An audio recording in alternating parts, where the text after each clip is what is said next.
ಮೇಕೆಯಿನ ಶತ್ರುವು. ಕಾಡಿನಲ್ಲಿ ಒಂದು ಮೇಕೆ ಜೀವಿಸ್ತಿತ್ತು. ಅದು ಪೂನಂ. ಒಂದಿನ ರಿಂಕು ಜಿಂಕೆ ಕಾಡಿನಲ್ಲಿ ಓಡಾಡ್ತಾ ಇರುತ್ತೆ. ಆಗ ಅಲ್ಲೇ ಇದ್ದ ಕಚಡದಲ್ಲಿ ಕಾಲಿಟ್ಬಿಡುತ್ತೆ. ಗೊತ್ತಿಲ್ಲದೆ ಅದು ಹೋಗಿ ಪಕ್ಕದಲ್ಲಿರುವ ಪೂಕನ ಮುಖದ ಮೇಲೆ ಬಿದ್ಬಿಡುತ್ತೆ. ಅದು ಬೀಳಿದ ತಕ್ಷಣ ಅದಕ್ಕೆ ಕೋಪ ಬರುತ್ತೆ. ನಿನ್ಗೇನಾದ್ರೂ ಕಣ್ ಕಾಣಿಸಿದೆ ಇಲ್ವಾ? ನಿನ್ಗೇನಾದ್ರೂ ಬುದ್ಧಿದೀಯಾ? ನೋಡು, ನಿನ್ ಮುಂದೆನೆ ನಿಂತ್ಕೊಂಡಿದೀನಿ. ನನ್ ಮುಖ ಎಲ್ಲ ಎಷ್ಟು ಹಾಳಾಗಿದೆ. ಇವಾಗ ನಿನ್ನಿಂದ ಹೋಗಿ ನಾನು ಮತ್ತೆ ಸ್ನಾನ ಮಾಡ್ಬೇಕು. ನಿನಗ್ ಕಾಣಿಸ್ತಾ ಇಲ್ವಾ? ಇಲ್ಲಿ ಕೆಸರಿದೆ. ನಾನು ಓಡೋಗ್ತಾ ಇದ್ದೆ. ನಾನ್ ಕೆಸರನ್ನ ನೋಡಿದಾಗ ನನ್ ಕೈಲಿ ಓಡೋಕ್ಕಾಗ್ಲಿಲ್ಲ. ಮತ್ತೆ ಅಚಾನಕ್ ಆಗಿ ನನ್ನ ಕಾಲು ಕೆಸರಲ್ಲಿ ಹೋಯ್ತು. ಇನ್ನೊಮ್ಮೆ ನೀನ್ ಈ ತರ ಮತ್ತೆ ಮಾಡಿದ್ಯಂದ್ರೆ ಅಷ್ಟೇ ನೋಡ್ಕೋ. ಇದನ್ನ ಎತ್ತಿ ನಿಮ್ ಮುಖದಲ್ಲಿ ಪೂರ್ತಿ ಹಚ್ಬಿಡ್ತೀನಿ. ನಿನ್ನ ನಾನು ಸುಮ್ನೆ ಬಿಡೋದಿಲ್ಲ ಅಷ್ಟೇ. ಹಾಗಂತ ಅಂದಿದ ತಕ್ಷಣ ತುಂಬಾನೇ ಕೋಪ ಬರುತ್ತೆ ಜಿಂಕೆಗೆ. ಆಮೇಲೆ ಅಲ್ಲಿಂದ ಸೀದಾ ಅದು ಅವರ ರಾಜನ ಹತ್ರ ಹೋಗುತ್ತೆ. ಆಮೇಲೆ ನಡೆದ ಎಲ್ಲಾ ವಿಷಯವನ್ನು ರಾಜನಿಗೆ ಅದು ಹೇಳುತ್ತೆ. ಮಹಾರಾಜ್, ಪೂನಂ ಮೇಕೆ ಚಿಕ್ಕ ಚಿಕ್ಕ ಮಾತಿಗೆಲ್ಲ ಕೋಪ ಮಾಡ್ಕೊಳ್ತಾಳೆ. ಮತ್ತೆ ಎಲ್ಲರ ಎದುರಿಗೂ ನನ್ನ ಅವಮಾನ ಮಾಡ್ತಾಳೆ. ಇವತ್ ನೀವೇ ನೋಡಿ, ನಾನು ಅದು ಯಾವುದೇ ತಪ್ಪಿರ್ಲಿಲ್ಲ. ಅದಾದ್ಮೇಲೆ ಪೂನಂ ನನ್ನ ಜೊತೆ ಅಹಂಕಾರದಿಂದ ಮಾತಾಡ್ತಿದ್ಲು. ಜೊತೆಗೆ ನನಗೆ ಧಮಕಿ ಕೂಡ ಕೊಡ್ತಿದ್ದಾಳೆ. ಅದನ್ನ ಕೇಳಿಸ್ಕೊಂಡಿದ ತಕ್ಷಣ ಶೇರ್ ಸಿಂಗ್ಗೆ ತುಂಬಾ ಕೋಪ ಬರುತ್ತೆ. ಈ ಪೂನಂನ ಕೆಲಸದಿಂದ ನನಗೆ ಬೇಸತ್ತೋಗಿದೆ. ನೀನು ಹೋಗು, ನಾನ್ ಪೂನಂನ ಇಲ್ಲಿಗೆ ಕರೆಸಿ ವಿಚಾರಣೆ ಮಾಡ್ತೀನಿ. ರಿಂಕು ಅಲ್ಲಿಂದ ಹೊಟ್ಟೋಗ್ಬಿಡತ್ತೆ. ತಕ್ಷಣ ಶೇರ್ ಸಿಂಗ್ ಪೂನಂನ ಕರೆಸ್ತಾನೆ. ಸ್ವಲ್ಪ ತಲೆ ಪೂನಂ ಏನಂತ ಕೆಳಕ್ಕೆ ಹೋಗಿರತ್ತೆ. ಇತ್ತೀಚೆಗೆ ನೀನ್ ಮಾಡ್ತಾರಂತ ಕೆಲಸ ಎಲ್ರ ಬೈಲಿಂದ ಕೇಳಿ ಬರ್ತಾ ಇದೆ. ಪೂನಂ, ರಿಂಕು ಜಿಂಕೆದು ಅಸಲಿಗೆ ಏನ್ ತಪ್ಪಿತ್ತು? ನೀನೇ ಅವನ ಮೇಲೆ ಕೋಪ ಮಾಡ್ಕೊಂಡೆ, ಮತ್ತೆ ಅವ್ರ ಮೇಲೆ ದುರಂಕಾರ ತೋರಿಸ್ತೀಯಂತೆ. ನೋಡಿ ಶೇರ್ ಸಿಂಗ್, ಅವನನ್ನ ಸುಮ್ನೆ ಬಿಟ್ಟಿದೀನ ಅಂತ ಅವನ ಸಂತೋಷ ಪಡ ಕೇಳಿ. ಅವ್ನ್ ಮಾಡಿದ ಕೆಲ್ಸಕ್ಕೆ ಅವನನ್ನ ಚೆನ್ನಾಗ್ ಹೊಡಿತಿದ್ದೆ. ಹಂಗಂದ ತಕ್ಷಣ ಶೇರ್ ಸಿಂಗ್ ಅಂತಾನೆ, ಸಾಕು, ತುಂಬಾನೇ ಆಯ್ತು. ಪೂನಂ, ನಾನ್ ಇನ್ಮೇಲೆ ಸುಮ್ನೆ ಇರೋದಿಲ್ಲ. ನೀನ್ ಯಾರ ಮುಂದೆ ನಿಂತ್ಕೊಂಡು ಮಾತಾಡ್ತಿದೀಯ ಗೊತ್ತಲ್ಲ? ನಾನು ಕಾಡಿನ ರಾಜ ಶೇರ್ ಸಿಂಗ್. ನಿನ್ನ ಅಕ್ಕಪಕ್ಕ ಇರುವಂತ ಅಳಿಲು ಮತ್ತೆ ಗಿಳಿ ಅಲ್ಲ ನಾನು. ನೀನ್ ನನ್ನ ಬಳಿ ಇಷ್ಟರ ಮಟ್ಟಿಗೆ ಮಾತಾಡ್ತಿದ್ಯಾ? ಅದೇನು ಪರವಾಗಿಲ್ಲ ಶೇರ್ ಸಿಂಗ್, ನಾನಿಂತ ವಿಷಯಕ್ಕೆಲ್ಲ ಏನ್ ಭಯಪಡಲ್ಲ. ನೋಡು ಪೂನಂ, ನಿಮ್ಮ ತಾಯಿ ನನ್ನ ಸ್ನೇಹಿತೆಯಾಗಿದ್ರು. ಹಾಗಾಗಿ ನಾನು ನಿನ್ನ ದುರಂಕಾರವನ್ನ ಸಹಿಸ್ಕೊಳ್ತಾ ಇದ್ದೀನಿ. ಆದ್ರೆ ಕಾಡಿನ ಎಲ್ಲಾ ಪ್ರಾಣಿಗಳು ನಿನ್ನಿಂದ ಸಾಕಾಗಿ ಹೋಗಿದ್ದಾರೆ. ನಿನ್ನ ದುರಂಕಾರ ಸುಧಾರಿಸ್ಕೋ. ನಾನ್ ನಿನ್ನ ಮೇಲೆ ದಾಳಿ ಮಾಡೋದಕ್ಕೂ ಮುಂಚೆ ನೀನ್ ಸುಧಾರಿಸ್ಕೋ. ಈಗಿಲ್ಲಿಂದ ಹೊರಟೋಗು. ಪೂನಂ ಅದರ ಕಾಲಿಂದ ಭೂಮಿ ಮೇಲೆ ತಟ್ಟಿ ಅಲ್ಲಿಂದ ಹೋಗುತ್ತೆ. ಒಂದ್ ಕಡೆ ಅದು ಶೇರ್ ಜೊತೆ ಜಗಳ ಮಾಡಿ ಹೋದ ನಂತರ ಅದಕ್ಕೆ ಅಹಂಕಾರ ಅನ್ನೋದು ಇನ್ನೂ ಜಾಸ್ತಿ ಆಗ್ಬಿಡತ್ತೆ. ಒಂದ್ ಕಡೆ ಚಿಕ್ಕ ಜಂತುಗಳಿಗೆ ಅದನ್ನ ಕಂಡ್ರೇನೇನೋ ಭಯ. ಇನ್ನೊಂದ್ ಕಡೆ ದೊಡ್ಡ ದೊಡ್ಡ ಜಂತುಗಳು ಇದ್ರತ್ರ ಇಟ್ಕೊಳ್ಳೇಬಾರ್ದಂತ ಅನ್ಕೋತವು. ಒಂದಿನ ಪೂನಂ ಸುಮ್ನೆ ಕೂತಿರತ್ತೆ. ಆಗ ಅದಕ್ಕೆ ಈಗನ್ಸತ್ತೆ, ಆಹಾ, ಹೋಗಿ ನೆಮ್ಮದಿಯಾಗಿ ನೀರ್ ಕುಡಿದ್ರೆ ಚೆನ್ನಾಗಿರುತ್ತೆ. ಹಂಗಂತ ಅನ್ಕೊಂಡು ಅದು ನದಿಯ ಬಳಿ ನಡ್ಕೊಂಡ್ ಹೋಗ್ತಾ ಇರತ್ತೆ. ಅಲ್ಲಿ ವಯಸ್ಸಾದ ಆನೆ ಒಂದು ಸ್ನಾನ ಮಾಡ್ತಾ ಇರತ್ತೆ. ಅವನ ಹೆಸರು ಗಜೇಂದ್ರ. ಅದು ಸ್ನಾನ ಮಾಡ್ತಾ ಹಾಡಾಡ್ತಾ ಇರತ್ತೆ. ತಣ್ಣಗಿರೋ ನೀರಿಂದ ಸ್ನಾನ ಮಾಡಬೇಕು, ಹಾಡು ಹಾಡು ಹಾಡಬೇಕು. ಪೂನಂ ಗಜೇಂದ್ರ ಈ ತರ ಹಾಡ್ತಿರೋದನ್ನ ಕೇಳಿಸ್ಕೊಳತ್ತೆ. ಮತ್ತೆ ಈಗಂತ ಅನ್ನತ್ತೆ, ಅಯ್ಯೋ, ನಿನ್ನ ಹಾಡು ನನ್ ಕೇಳಕ್ಕಾಗ್ತಿಲ್ಲ, ಚಂಡಾಲವಾಗಿದೆ, ನಿಲ್ಸು. ಅದನ್ ಕೇಳಿಸ್ಕೊಂಡಿದ ತಕ್ಷಣ ಗಜೇಂದ್ರನ್ಗೆ ಕೋಪ ಬರುತ್ತೆ. ಪೂನಂ, ನನಗೆ ಹಾಡಾಡೋಕೆ ಮನ್ಸಾಗಿದ್ರೆ ನಿನಗೇನ್ ಸಮಸ್ಯೆ? ನನಗೆ ನನ್ನ ಧ್ವನಿ ಚೆನ್ನಾಗ್ ಅನ್ಸುತ್ತೆ. ಪ್ರಶಾಂತವಾಗಿ ನೀರ್ ಕುಡಿಯೋಣ ಅಂತ ಬಂದೆ, ನೋಡಿದ್ರೆ ಎಲ್ಲ ನಾಶ ಮಾಡ್ಬಿಟ್ಟೆ ಅಲ್ವೇನೋ ನೀನು ನಿನ್ನ ಹಾಡು ಅಷ್ಟು ಚಂಡಾಲವಾಗಿತ್ತು ನೋಡು. ಹಂಗಂದಿದ ತಕ್ಷಣ ಗಜೇಂದ್ರನಿಗೆ ತುಂಬಾ ಕೋಪ ಬರುತ್ತೆ.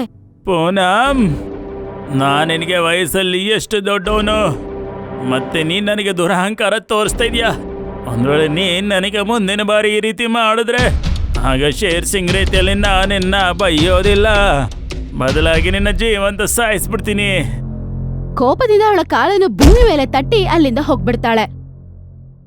ಇದನ್ನ ಎಲ್ಲಾನು ಪಕ್ಕದ ಕಾಡಲ್ಲಿರುವ ಬೇರೆ ಜಂತುಗಳು ನೋಡ್ತಾ ಇರ್ತವೆ. ಅವ್ರಿಗೆ ಪೂನಂ ಅಂದ್ರೆ ಯಾರು ಅಂತ ಗೊತ್ತಿತ್ತು. ಇದು ಅದೇ ಪೂನಂ ಅಲ್ವಾ? ಎಲ್ಲ ಕಡೆ ಈಕೆ ಸುದ್ದಿ ಇದೆಯಲ್ಲ. ಹಾ, ಮತ್ ನೋಡು, ಇಲ್ಲೂ ಜಗಳ ಮಾಡ್ತಾ ಇದ್ದಾಳೆ. ಇದೇನೇ ಯಾವಾಗ್ಲೂ ಇದೇ ಹರ್ಕತೆ ಆಗ್ಬಿಟ್ಟಿತ್ತು. ಈ ಕಾಡಲ್ಲಿ ದಿನ ಯಾವ್ದೋ ಒಂದು ಜಗಳ ನಡೀತಿತ್ತು. ಪೂನಂ ಯಾರು ನೋಡಿದ್ರು ಏನೋ ಒಂದ್ ವಿಷಯಕ್ಕೆ ಬೈಯೋದು, ಜಗಳ ಮಾಡೋದು. ಮಾರನೇ ದಿನ ಬೆಳಗ್ಗೆ ಎದ್ದು ಅವಳ ಗುಡಿಸಲಿಂದ ಅವಳು ಆಚೆ ಬರ್ತಾಳೆ. ಒಂದ್ ಕಡೆ ಚೀತಾ ರನ್ನಿಂಗ್ ರೇಸ್ ಪ್ರಾಕ್ಟೀಸ್ ಮಾಡ್ತಾ ಇರ್ತಾನೆ. ಆಗ ಗೊತ್ತಿಲ್ದೆ ಹೋಗಿ ಅವನ ಮನೆಗೆ ಕೂತ್ಬಿಡ್ತಾನೆ. ಎಷ್ಟು ದೊಡ್ಡದಾಗಿ ಬೆಳೆದಿದ್ಯಾ ಚೀತಾ ನನ್ ಮಗನೇ, ನಿನ್ಗೇನು ಬುದ್ಧಿ ಇಲ್ವೇನೋ? ಬುದ್ಧಿ ಇದೆಯಾ ಇಲ್ವೋ? ನನ್ನ ಮನೆ ಎಷ್ಟು ಹಾಳ್ ಮಾಡಿದೀಯ ನೋಡು. ಇದನ್ ಯಾರು ಇವಾಗ ಸರಿ ಮಾಡ್ಕೊಡ್ತಾರೆ? ನಿಮ್ಮಪ್ಪನಾ? ಆ ಮಾತು ಕೇಳಿ ಚೀತನಿಗೆ ಆಶ್ಚರ್ಯ ಆಗ್ಬಿಡುತ್ತೆ. ಏನ್ ಹಿಂಗ್ ಮಾತಾಡ್ತಾಳಂತ. ನಾನು ಓಡಿ ಬರ್ತಾ ಇದ್ದೆ ಪೂನಂ. ಎಲ್ಲಿವರೆಗೂ ನಾನು ನಿಯಂತ್ರಣದಲ್ಲಿದ್ದೆ. ನಿನ್ನ ಜೋಪಡಿಯಿಂದ ಹಾದು ಹೋದೆ. ಒಂದ್ ವೇಳೆ ನಿನ್ನ ಜೋಪಡಿಗೆ ಏನಾದ್ರೂ ತೊಂದರೆ ಆಗಿದ್ರೆ ಆಗ ಅದನ್ನ ನಾನ್ ಸರಿ ಮಾಡ್ಕೊಳ್ತೀನಿ. ಅರೇ ಬಂದಪ್ಪ ಹೇಳೋದಕ್ಕೆ.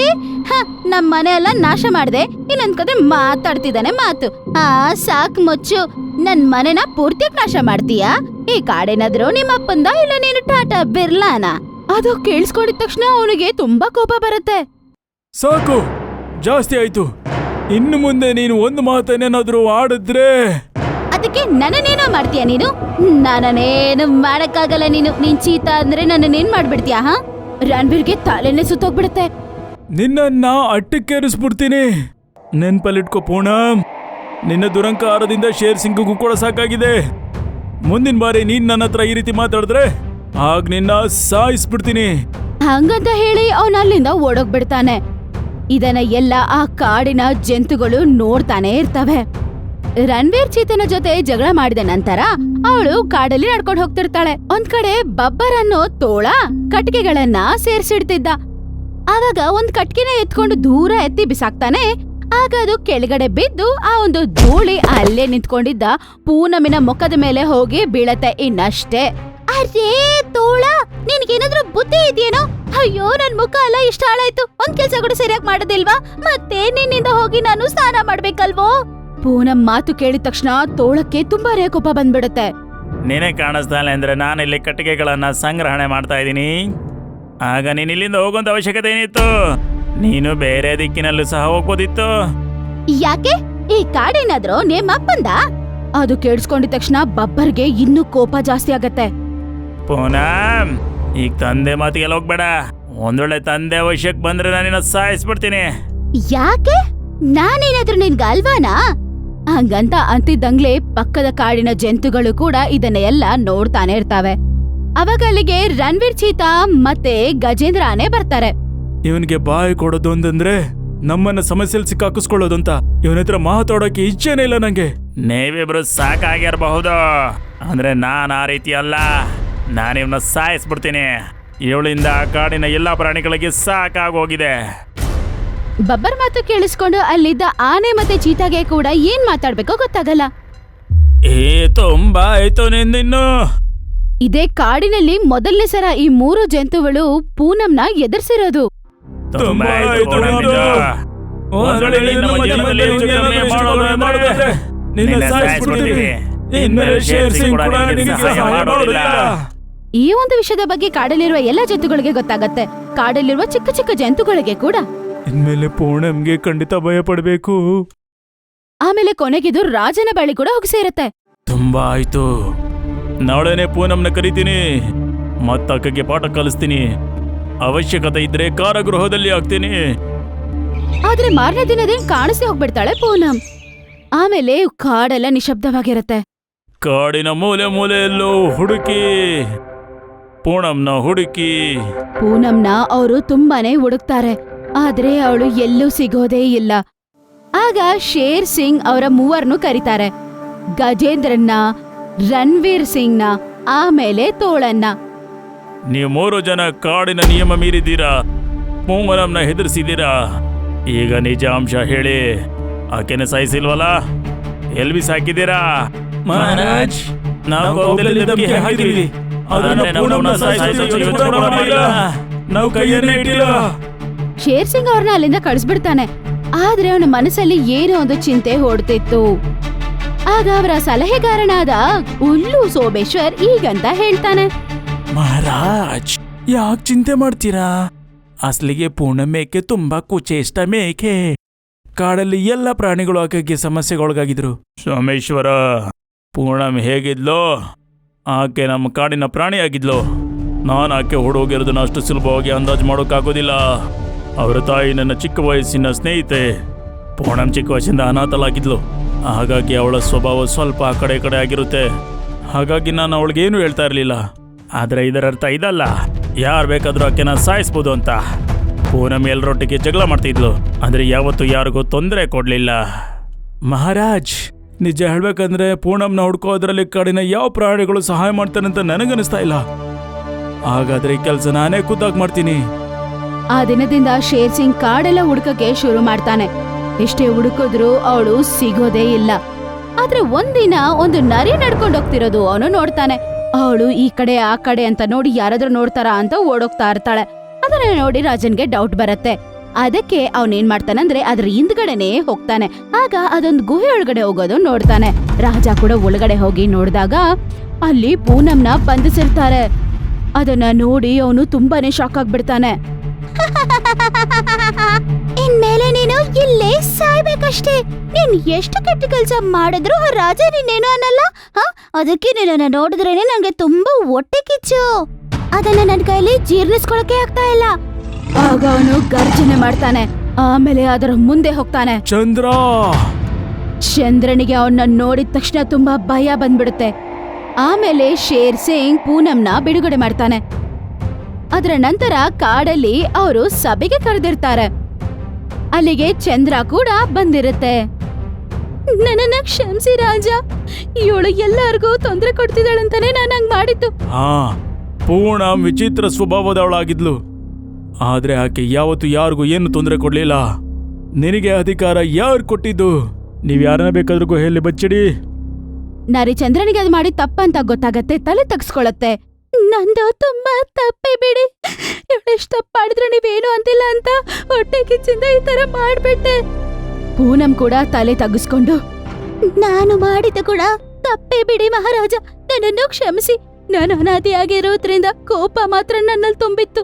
ಇನ್ಮೇಲೆ ನಾನು ಹಂಗ್ ಮಾಡೋದಿಲ್ಲ. ಕಾಡಲ್ಲಿ ಎಲ್ಲ ಪ್ರಾಣಿಗಳ ಜೊತೆ ನಗಿಯೋದನ್ನ ಕಲ್ತ್ಕೋ ಪೂನಂ. ಯಾರೋ ಹೋಗೋದ್ರಿಂದ ಪ್ರಪಂಚ ಮುಳುಗೋದಿಲ್ಲ. ಯೋಚನೆ ಮಾಡು, ನೀನ್ ಕಾಡಲ್ಲಿ ಇಷ್ಟೊಂದು ಜಗಳ ಮಾಡ್ತೀಯಾ? ನಿಮ್ಮ ತಾಯಿ ಆತ್ಮಕ್ಕೆ ಶಾಂತಿ ಸಿಗುತ್ತಾ? ಇನ್ಮೇಲೆ ನಾನು ಬದಲಾಗ್ತೀನಿ ಮಹಾರಾಜ. ಈ ರೀತಿ ತಪ್ಪಿನ್ಮೇಲೆ ಮಾಡೋದಿಲ್ಲ. ನೋಡು ಪೂನಂ, ನಿನ್ನ ಜಗಳ ಮಾಡುವಂಥ ಸ್ವಭಾವದಿಂದನೇ ನಿನ್ನ ಯಾರೋ ಹುಡ್ಕೊಂಡು ಹೋಗಿಲ್ಲ. ಒಂದ್ ವೇಳೆ ನಾನು ಹೊಡೆದ್ರೆ ನೀನು ಪಂಜರದಲ್ಲೇ ಸತ್ತು ಹೋಗ್ತೀಯ. ಹಾಗಾಗಿ ಇಷ್ಟೊಂದು ಜಗಳ ಮಾಡಬೇಡ. ಜನರು ಮರ್ತೋಗ್ಲಿ ನಿಜವಾದ ಶತ್ರು ಯಾರು ಅಂತ. ನೀವ್ ಹೇಳೋದು ಖಂಡಿತ ನಿಜ ಮಹಾರಾಜ. ನಾನು ಖಂಡಿತ ಬದಲಾಗ್ತೀನಿ ಮಹಾರಾಜ. ಈ ಘಟನೆಯ ನಂತರ ಕಾಡಲ್ಲಿ ಶಾಂತಿ ಮಾತ್ರ ತುಂಬಿತ್ತು. ನರಿ ಕೂಡ ಅದು ಮಾಡಿದ್ದು ತಪ್ಪು ಅಂತ ತಿಳ್ಕೊಳತ್ತೆ. ಪೂನಂ ಬದ್ಲಾಗ್ತಾಳೆ. ಮತ್ತೆ ಎಲ್ಲಾ ಜಂತುಗಳಿಗೆ ಕೂಡ ಗೊತ್ತಾಗತ್ತೆ, ಈ ರೀತಿ ಜಗಳ ಮಾಡಿದ್ರೆ ಸ್ನೇಹಿತರಲ್ಲ, ಬರೀ ಶತ್ರುಗಳು ಮಾತ್ರನೇ ಉಂಟಾಗ್ತಾರೆ. ನಿಮ್ಗೆ ನಮ್ಮ ವಿಡಿಯೋ ಇಷ್ಟ ಆಗಿದ್ರೆ ಕೂಡಲೇ ನಮ್ಮ ಚಾನೆಲ್ ಅನ್ನ ಸಬ್ಸ್ಕ್ರೈಬ್ ಮಾಡಿ. ಮತ್ತೆ ವಿಡಿಯೋನ ಲೈಕ್ ಮತ್ತೆ ಶೇರ್ ಮಾಡೋದನ್ನ ಮರಿಬೇಡಿ. ಧನ್ಯವಾದ.